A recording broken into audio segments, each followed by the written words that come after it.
Good day, podcast community. PeteKane here, and we have two wonderful guests on our podcast. One is from Arkansas, but coming to town, and Mike is from northern part of Georgia, Dawsonville.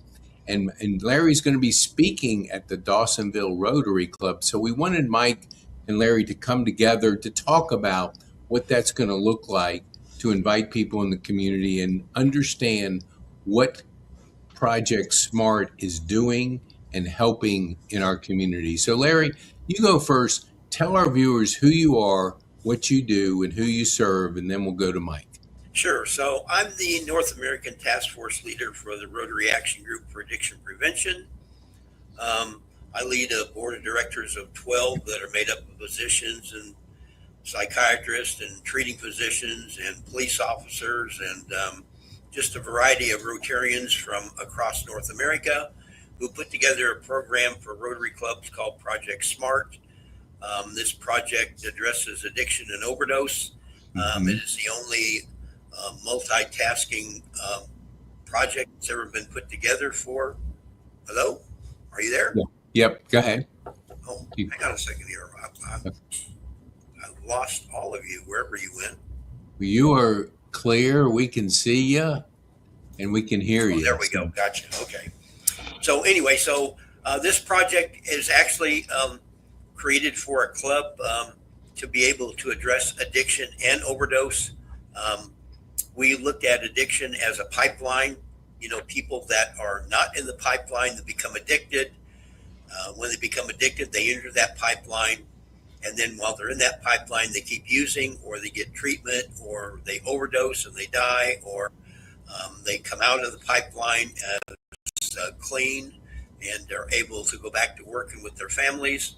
And so we realized in the very beginning that a lot of people were treating the issue of the pipeline and the people coming out of the pipeline, but not addressing the people that were entering the pipeline. And so we realized that there had never been a program that had been developed for children from grades 1 through grade 12, actually patterned after how we do English, math, and that is an age grade-based program from grades 1 through grades 12, so that we can shrink that pipeline, make that pipe less full, and be able to take care of those people in the pipeline better, because the less that are in there, the better we're going to be able to do that. And so how that came about is we discovered that in 10 years, 1.1 million people died from overdose in the United States in a 10-year period. However, we gained 1.2 million new people with addiction. So we saw that people were becoming addicted faster than they were dying. And so we needed to address that whole issue from before the pipeline, in the pipeline, coming out of the pipeline. And that's where Project SMART started. And so it's an acronym that stands for S, school training and education, M, a safe medication and drug disposal, A, which is our awareness, which is our overdose training, R, which is our recovery program, and T, where we provide 24/7 telehealth treatment for anybody that needs it in that community for free. And so that just kind of gives you an idea of what that project is about. We currently have 632 clubs across North America on this project. We had about 2 new clubs a week. We currently have over 101,000 students across North America in our school training program. And so it is a very large project, and it keeps growing by leaps and bounds.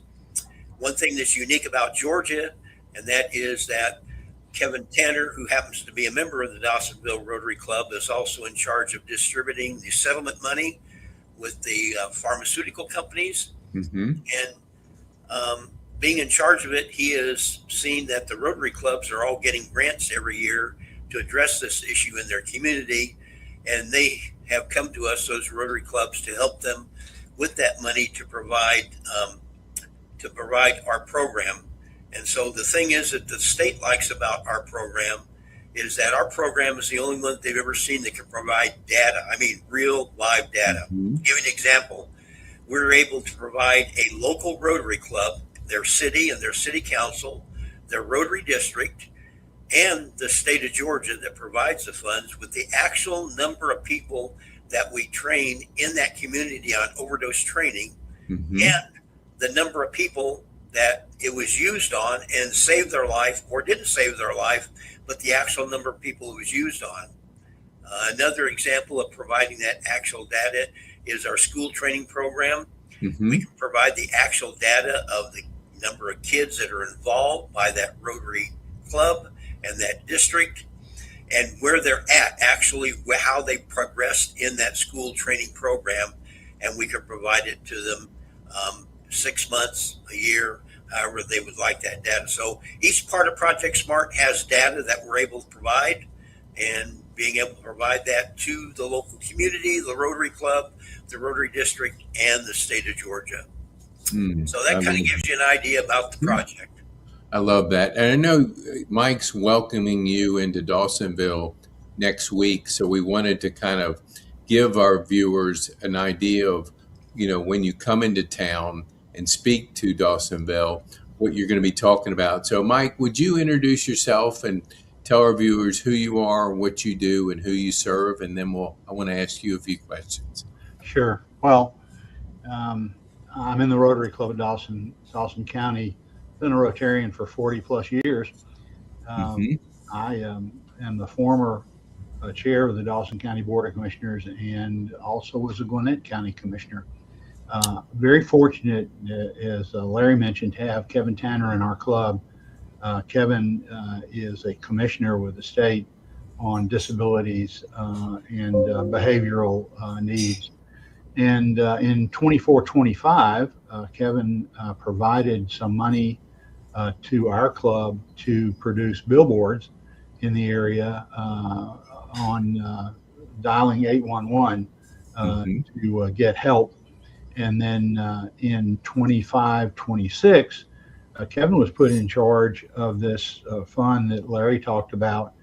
And the district, 6900, 6910, and 6920, the three districts in Georgia, created a opioid abatement trust grants, which they would give to clubs that provided programs of training and information on opioid and also health issues. We've got a 3-person committee that provided over $175,000 in grant money, $5,000 per club.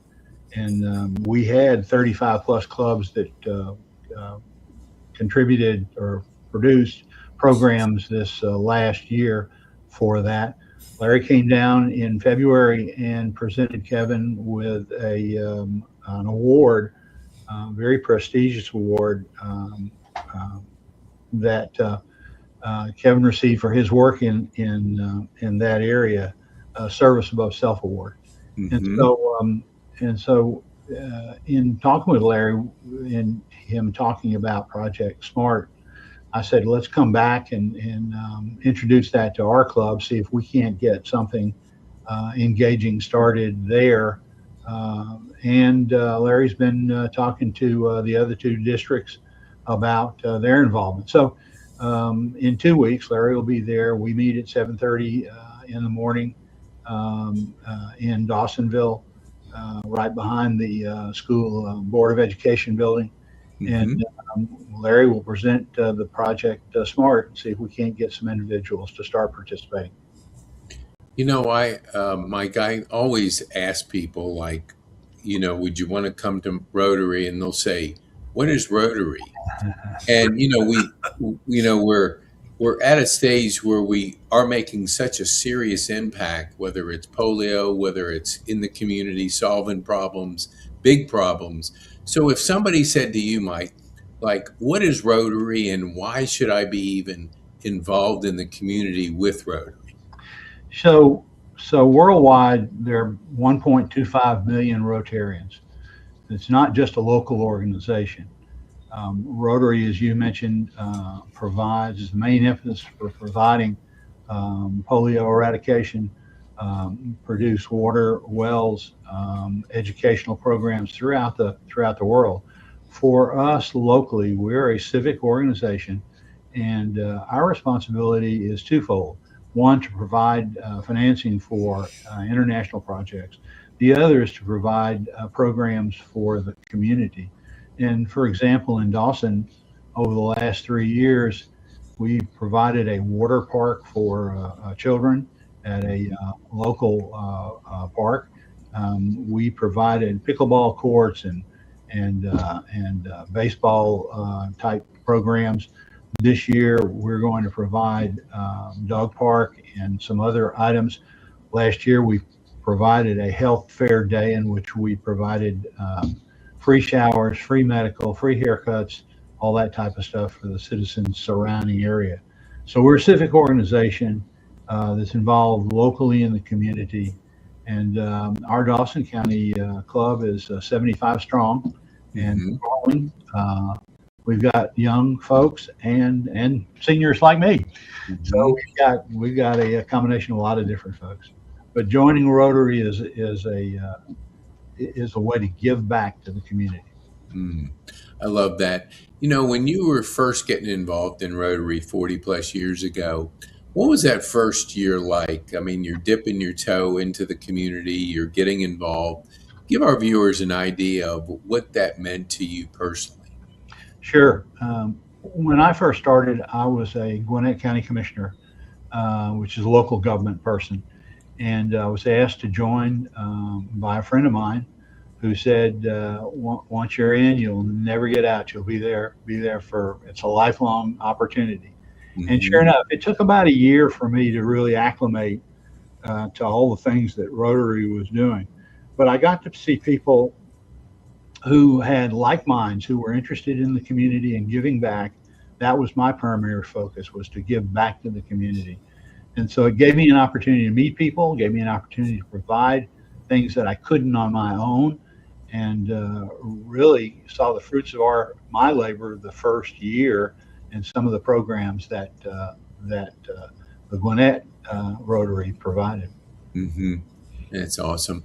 You know, Mike, we often hear like follow the data, and Larry educated me on what is actually right as opposed to misinformation, and there's so much out there.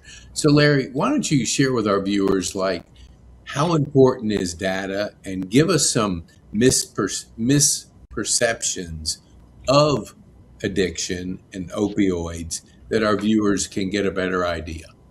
So let me give you one on the back end of our Project SMART, and that is treatment. And that is, most people don't realize that if a person gets in treatment, it's 85% success rate that they succeed, versus going to a rehab, which the national average is 39%. In some places, it's only 6 or 7%. So we like to provide that information to the local community. We provide a database to the Rotary Club where anybody in their community can log on, type in the name of a rehab or recovery center, and find out what their actual success rate is before they go spend that $50,000, $60,000, $70,000. Actually, the lady that started this database a number of years ago had a daughter that she wound up sending her to 5 different rehab and recovery centers, spent $570,000, and her daughter got clean all by herself without any of those after she went through that whole process. Wow. And that's why she said, we need to create a database and see what's really going on. I'll give you another one, and that is that the issue with overdoses today, Rotary always likes to be ahead of the curve. Example, when we did the polio project, there was hundreds of organizations currently doing polio at the time. However, we saw it was unsuccessful because they were all splintered in their silos, not talking to each other. And you see when Rotary takes on a project, how successful we are, because we eradicated polio. So it's the same thing with this project. We discovered in overdoses that the current drugs that are out there are much stronger than they were when I was a paramedic 25, 30 years ago. In fact, some of these medications are 1,000 times more powerful than those medications. So the treatment, the medication they're using currently was not invented for these kind of drugs that are out there. the latest drug on the street is cyclorphine, which is now 10 times more powerful than fentanyl. So we're looking at 1,010 times more powerful than the drug that Narcan was invented for. Mm-hmm. So Rotary has made an agreement with Indivior Pharmaceuticals for the Opvee, which is the newest, strongest medication on the market that was developed specifically for fentanyl and fentanyl type drugs. And so one dose of it is equivalent to 4 doses of Narcan. And currently, police, fire, and EMS will tell you it takes about 4 doses of Narcan to reverse an overdose. Mm-hmm. And so the question I always asked is, how many people carry 4? Usually not the people on the street, but the police, fire, and EMS, because they know they need that many.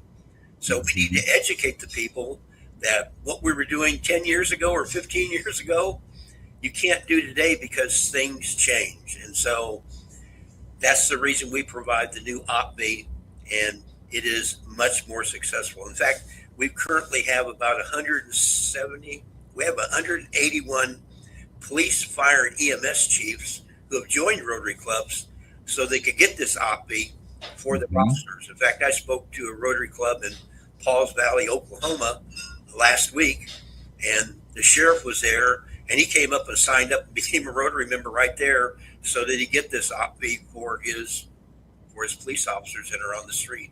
I love that. Now, when you come in to Dawsonville, what is the purpose? To educate the Rotary members and to get the support of the local Rotary to get behind some of the things you've been sharing?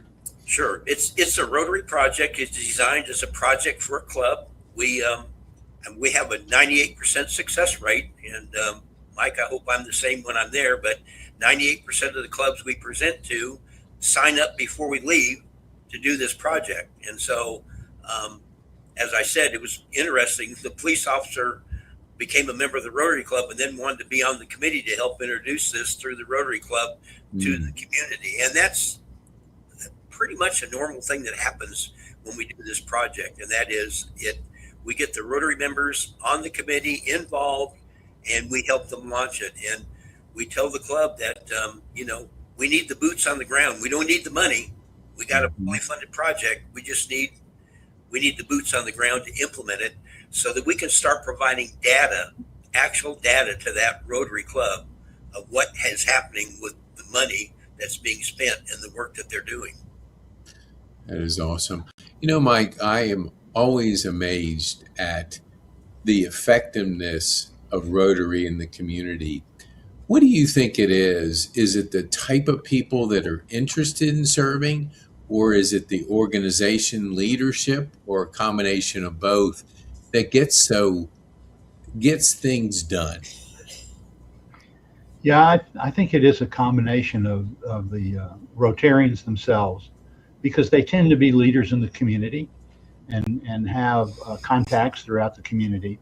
And the second thing is that we provide a lot of projects and a lot of support in the community. So branding to us is pretty important. Everything we do, we want to brand so that folks see that's a Rotary project. And then the individuals that are involved in it, usually branching out to talk to others, seems to create community support. We like to make sure that we have the newspaper, the sheriff, the fire folks, the government, those folks that are in positions of authority involved in Rotary. Again, that helps us spread our programs and give support. That is so good. So Larry, what do you think when you sit down and you rest at night after you've made presentations? What is your biggest challenge when you're out there talking to the Rotaries? What can we help you with that you feel is something that we need to be aware of? Well, Pete, as we've discussed before, the biggest problem that we have is the pushback from the other people that have been doing this for years. In fact, the question they always ask these local organizations, they ask the Rotary Club, why are you doing that? We've been doing that for years. And so as we tell the Rotary Club, is the same thing that we did with the polio project, is more needs to be done. And we know more needs to be done because still people are dying, still people are overdosing, still people are becoming addicted. Yeah. Let me add to that. Okay. If you do look at the statistics and read all the newspapers about drug overdoses, it's not getting any less. Folks are finding new methods, new ways to introduce drugs into the communities, both school and adults. And so, yeah, if you could say, hey, it's just about over and we wiped it out, there wouldn't probably be any need, but that's not the case. You know, Larry, we were talking, I guess, 3-4 weeks ago, and I go over to the extension, which is a 30-day, usually 1 year program. And I was talking to one of the members last Thursday, I think it was, and he was talking about one of the biggest challenges for him is a separation from his family, because he's there with other men and he's going through, you know, and his drug, I forget exactly which one. It wasn't alcohol, it was a drug. You spoke about not really separating people, that you actually have been able to treat people in their environment. Could you share a little bit about that story? Sure. As I told you earlier, you know, the problem is that people think that you need to go to a rehab or recovery center someplace, which means you're going to be separated from your family. You're going to be there 30 days, 6 months, a year, whatever the program is. You don't have a job, separated from your family, versus you can get outpatient treatment, 24/7 telehealth treatment. You're going to be at home. They're going to provide you with a prescription. You go to your local pharmacy, and these drugs are very, very successful.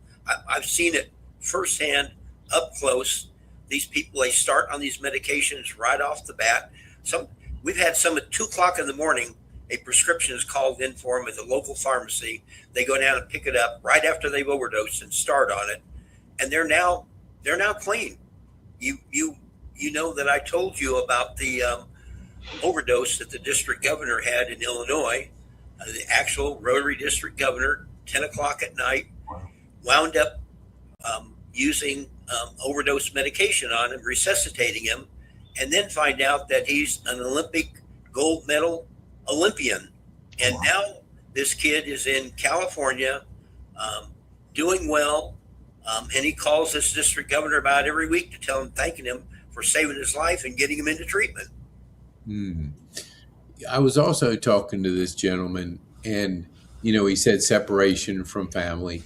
But I said, what do you like about where you are right now? And he said, the accountability. So speak to accountability, because when I see somebody at home, yes, the family can be accountable to the person. Is there another facet of it that we're not aware of that you could share with our viewers? Yes, there is. When we start them on the medication and treatment, they're also provided with counseling, psychiatric care, whatever they need, and they're going to be accountable to those people. But again, they're home. They're still going to their job every day. They're with their family every day. They're not separated, as this gentleman told you. Yes. Mike, when you look at Dawson County and you look at the challenges in the county, you know, the involvement of Rotary, what do you like most about what Rotary's been able to do and the impact that it's made in the county in Dawsonville? Yeah, besides the programs that we provide to different organizations and the projects, which primarily folks that are either at recreation areas or at health areas, besides all of that, one of the main things is just the communication aspect of it.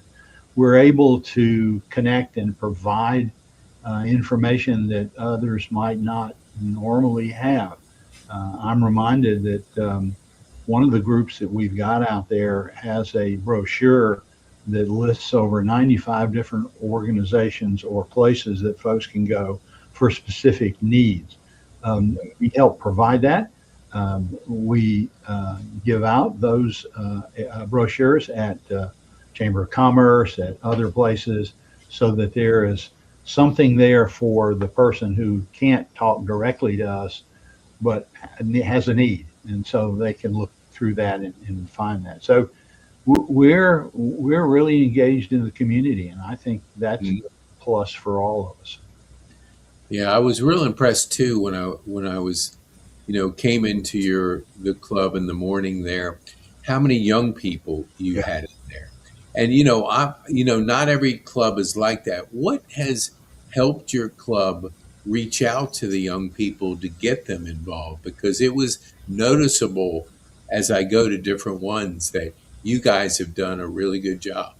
So I was district governor 21, 22, and we did have 72 clubs in my district, and I had to visit all of them twice. And so I got an opportunity to see those clubs and see the people who were there. And primarily one of the issues that we have is trying to get younger folks engaged.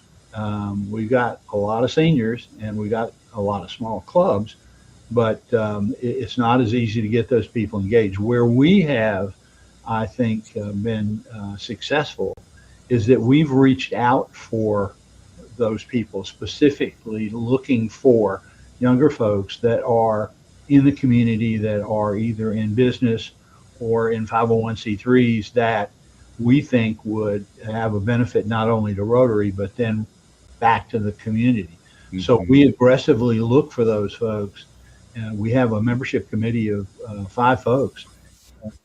And we attack that process to try to get folks to come in. And it's been successful for us. We've got folks that are in their 20s that are a part of our Rotary Club. We now have one of my other projects among many is I'm the Global Grants Scholarship and Global Grants Peace coordinator for the district, and we now have a Peace Scholar in our club, one of 1,800 worldwide. So we're going to try to get her now to start a program to try to gain her age group to come in, and maybe we'll find a Peace Scholar in that respect. But more than likely, we'll be able to bring those folks in. In addition to that, we also have Rotaract and Interact, and both of those are for younger individuals in high school, both in middle school and high school, in which we have specific programs for them. We have a strong Interact club right now that provides a lot of work for us when we have these projects. So that combination, reaching out to younger folks and attacking that process to bring in those folks really helps us. And I can't tell you how much it helps the vitality of the club.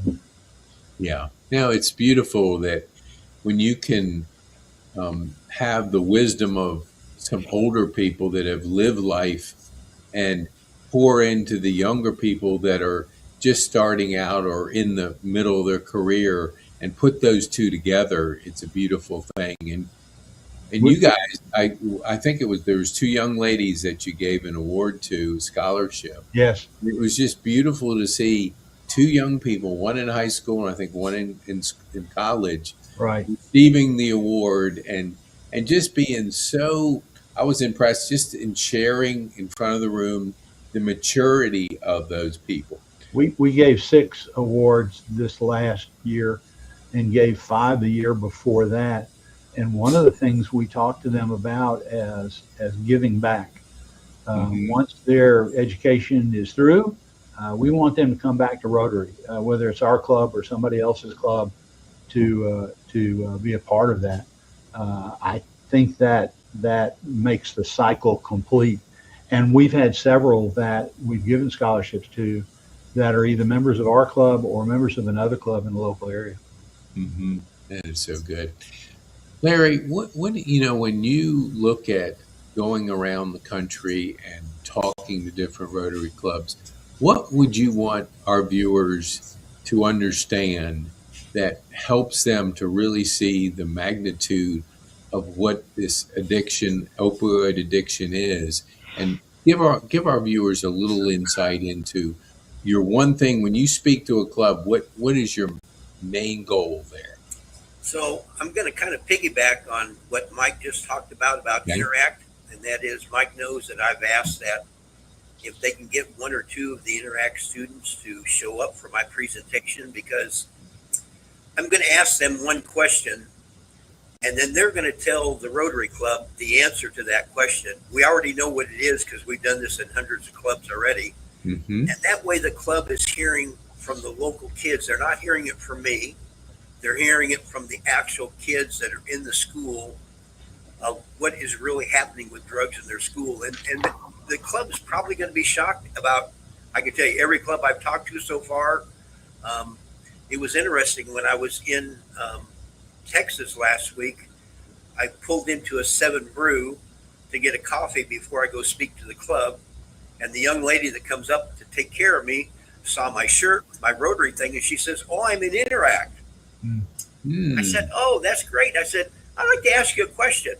And I asked her this question, and she stood there for 5 minutes spilling her guts about the drug problem in the school. Really? Most parents don't realize what is really going on.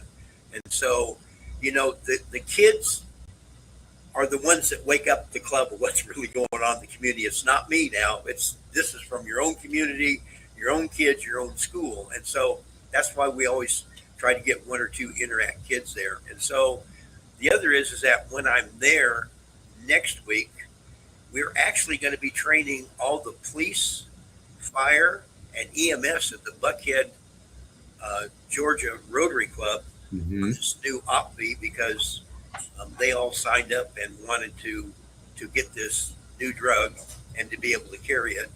And so we will be at 3:00 in the afternoon in Buckhead, Georgia, training all the police, fire, and EMS. So we want the club to know that there is something that they can do, something they can provide to the community, something that is real, something that is a problem in their community, and that they can actually make an impact, because we're going to provide them the data to show them every 6 months, every 3 months, however they want that data. And we'd like for them to take that data and to give it to the city and to provide it to the city, because, again, it makes the Rotary Club known and they're doing something in their community. And that's what we're about, Is it the truth? Is it fair to all concerned? Is it going to make a difference? And that's what we're trying to do with this project in Rotary. So Larry, I understand that a couple of the clubs in another district have, through Kevin's program, have provided or have started a high school drug abuse club. And so that's another way that, to move it forward into the folks that are with high schoolers every day. That's right. We have what's called the drug-free clubs, which is the which is the school education. And I said we have over 100,000 kids already across North America involved in that, and it provides actual data on what the kids are actually doing. That's so good. I had Scott Silverman on last week, and we were talking, and he was mentioning that his book about the opioid crisis, he sent it to every governor, that book, and some it was crickets, some there was some traction. I know you recently had a meeting with Governor Sanders. Can you share a little bit about that and what governors can do to help what you're doing in the education process? Well, the problem is this, a governor has lots of problems that they're taking care of, which we learned from meeting with governors. And so this is just a piece of the puzzle. And so they have all this staff that they always turn you over to, and they're the ones that really get the work done. And the governor may get all the accolades, but it's really their staff that we found out is the ones that get the work done. And so when we meet with them, they know what's really going on and how to get things done. So being a former Rotary governor, I can tell you that we go through a 4-year training program the fourth year as being governor. And so we start out looking at what our year is going to be. Mine was environmental, and I pushed all the clubs to have an environmental project. It takes a while for this to acclimate into a governor's view. I mean, you're looking at 4 years. By the time you get to that fourth year, if you're just now finding out about Project SMART, it's going to be very difficult for you to carry through.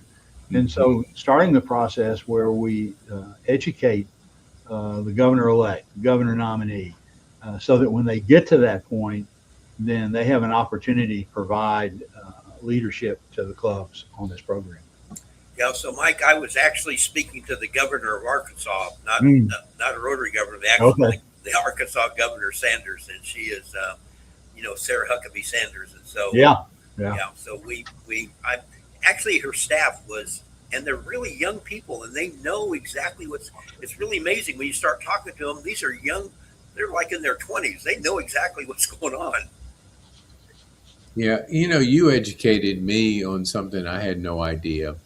The vaping pens and how kids are buying them off the street. Give us, our viewers, a little bit of a story of what you shared with me that I thought was kind of innocent, but didn't realize the consequences to what can happen. Well, actually, I wouldn't want to put that out right now, because that's the reason I'd like to have a couple Interact kids show up at your club, Mike, because that's the question I'm going to ask them. And what they're going to tell you is coming from them, not from me. And you're going to have an eye-opening experience. Wow. Good. Yeah,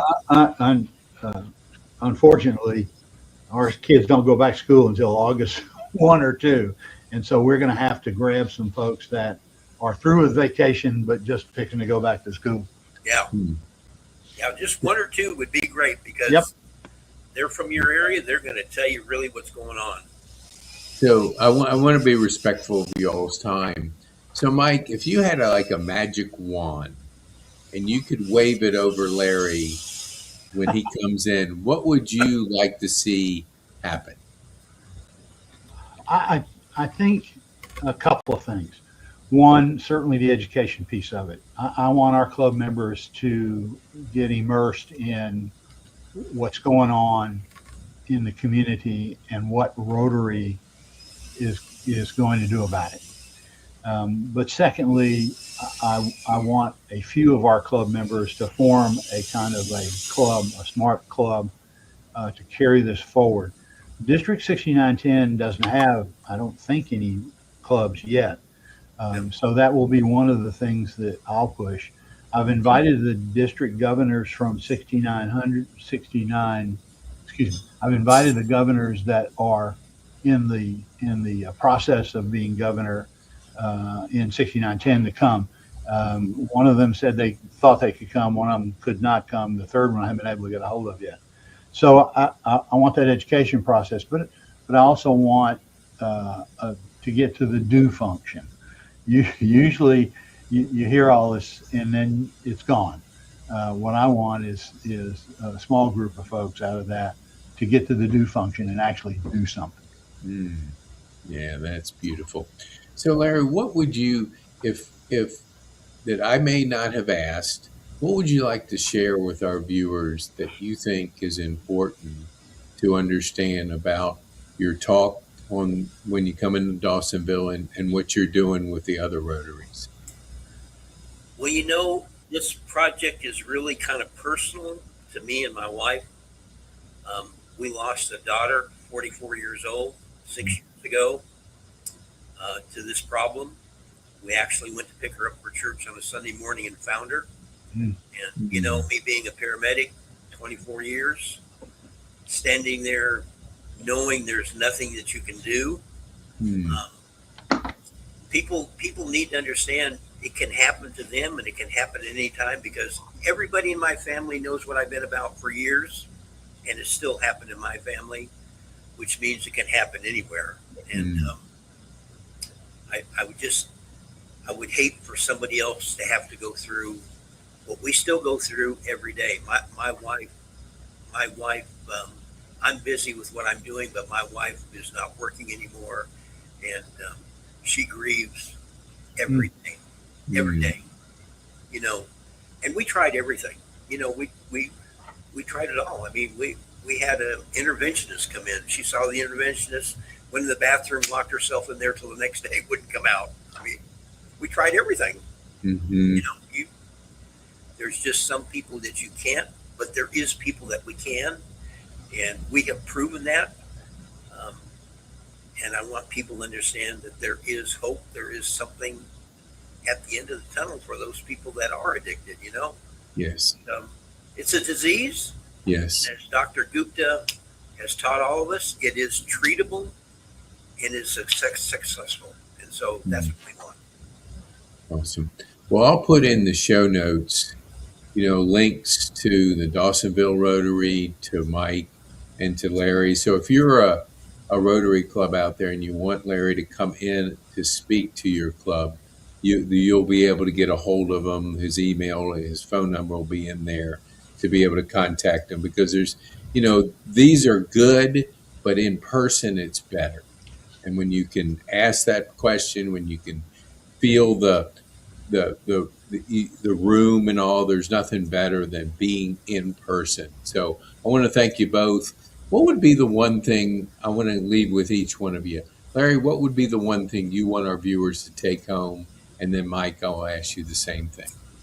I want them to take home to show up at the Rotary Club and see what Rotary does. Thank you.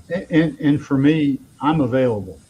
And so Larry doesn't live here, and so he's going back home, but I am here. Okay. So if they need that information, if they need that person to come, again, when I was governor, I visited 72 clubs twice. So it's not unusual for me to get out and go. So I'm available. Awesome. Well, thank you both for taking the time to share with our community the impact and the work that you're doing. And thank you there. And we appreciate you. Thank you.